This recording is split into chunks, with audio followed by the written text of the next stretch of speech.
Welcome, I'll be reacting to Star Trek The Animated Series, Season 2, Episode 3. This is not a market substitute. Support the original on Paramount+. Engage. Our present mission, a routine geological survey of Type 4 asteroids, is nearing completion. Sounds the cruise exciting. has been uneventful, and we are now approaching the final asteroid in our assigned sector. Uneventful, huh? Negative. We've suffered damage and we're outnumbered 3-1. I think this is an instance where discretion is the better part of valor. Yes. This foe is beyond any of you. Run!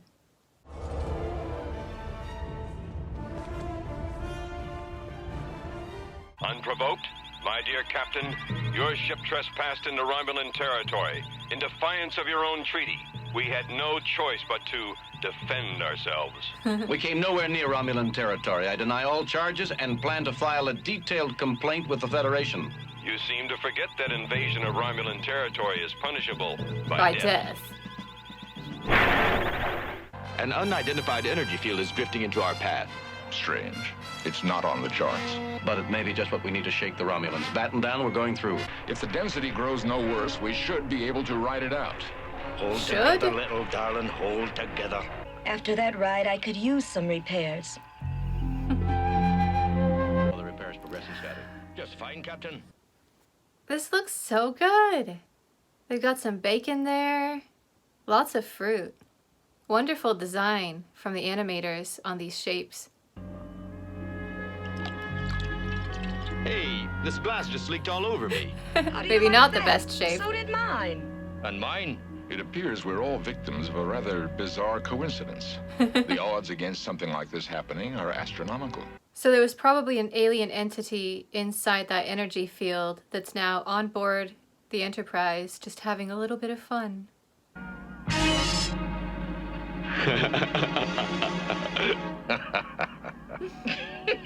Another coincidence, Jim?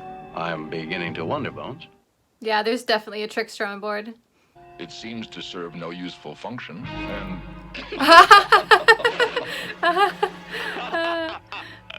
The Weasley twins are on board. I'm sorry, Spock. It's your... What the blazes? Hold it just a doggone minute. That's all. It's like a cornucopia replicator. I'll bet you two are responsible for this, eh? Hey, wait a minute. We didn't cause this to happen. Tell that to the captain. I'm reporting both of you just as soon as Classic. I've just picked up my clean uniforms from the service chute, and when I put this one on, I discovered this. This doesn't seem like an adult level trickster here. What do you make of all this, Spock? the evidence all points to one guilty party, Captain. You mean you know who's behind these stunts?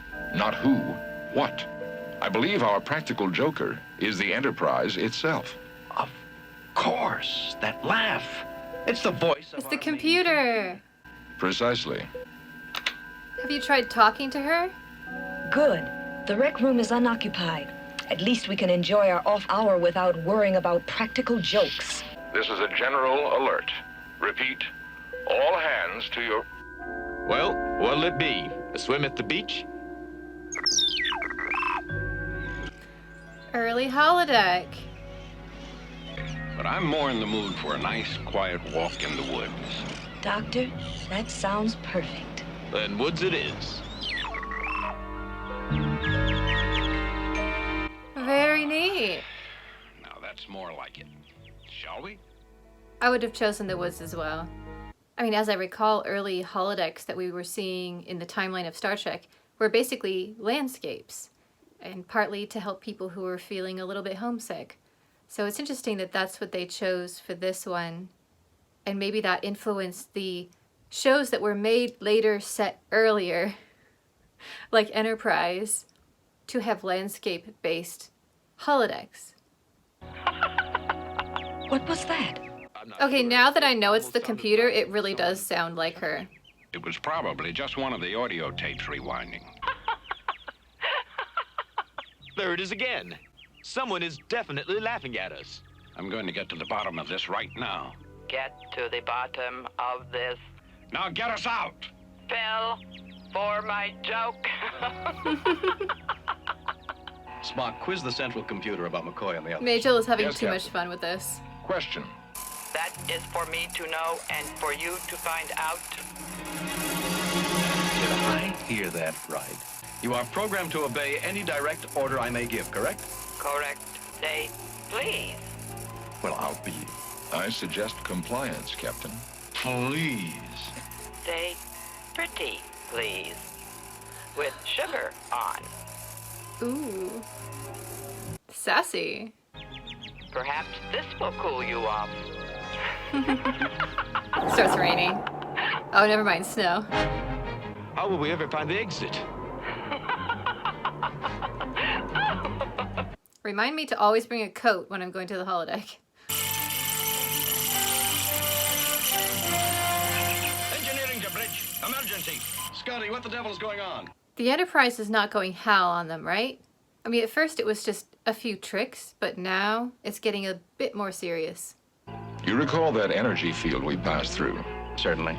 Apparently, subatomic particles from that field have invaded our computer's circuits, much like bacteria infect living matter. It's still dropping. They need to get out soon. Look, this is still a room no matter how it appears. If we can travel long enough in one direction, we're bound to reach a wall. Yeah, moving might help anyway. Report. Captain, what is... Laughing gas. I think the computer's pumping laughing gas into the air. Our air is being pumped full of nitrous oxide, better known as laughing gas. But it's no laughing matter. This reminds me of that scene in Little Shop of Horrors that's really creepy. As easy as you think. A labyrinth. Ah, Then again. that was handy. Sure, Bones, what? Could you turn up the heat? I would have gone straight to my quarters for a jacket. Captain, the helm no longer responds. We're coming about to a new heading. Oh, As great. soon as our course stabilizes, give me a reading. Sensors are Enterprise. picking up 3 ships, What are Captain. you doing? Magnification shows them to be Romulan warships. She's going to make fools of the Romulans by having them attack a balloon, and Romulans fear disgrace more than death. Advance at attack speed.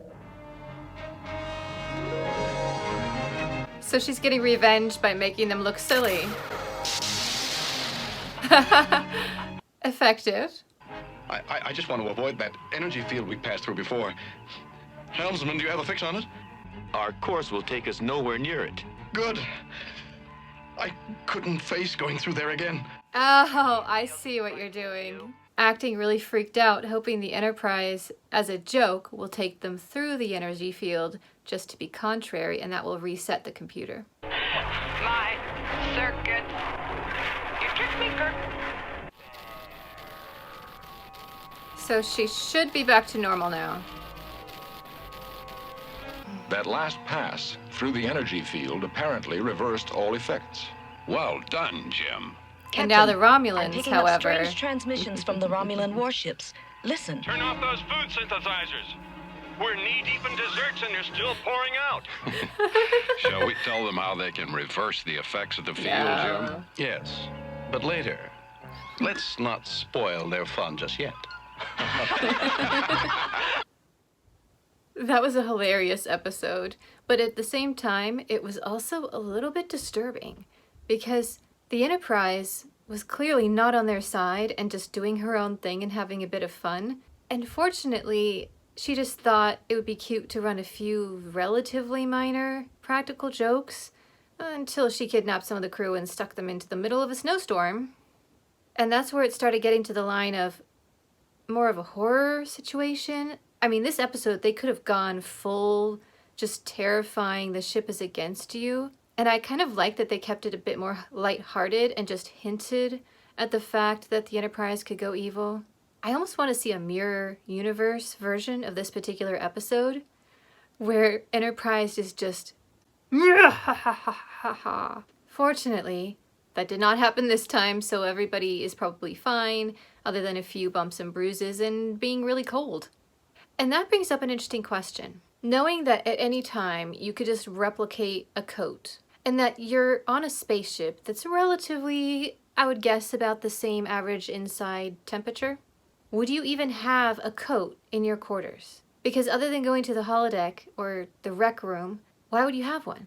If you're going on an away mission to a planet that's cold, I would assume that they would replicate and get you a coat, which would explain why Bones, when he came out of the holodeck, didn't instantly run and grab a coat or a scarf.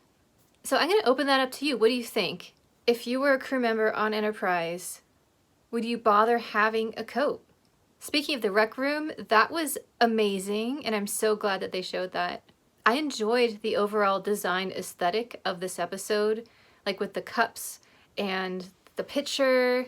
And that's one of the things that I'm so far really enjoying about the animated series, is seeing all these things drawn out. So I would say this was a great episode.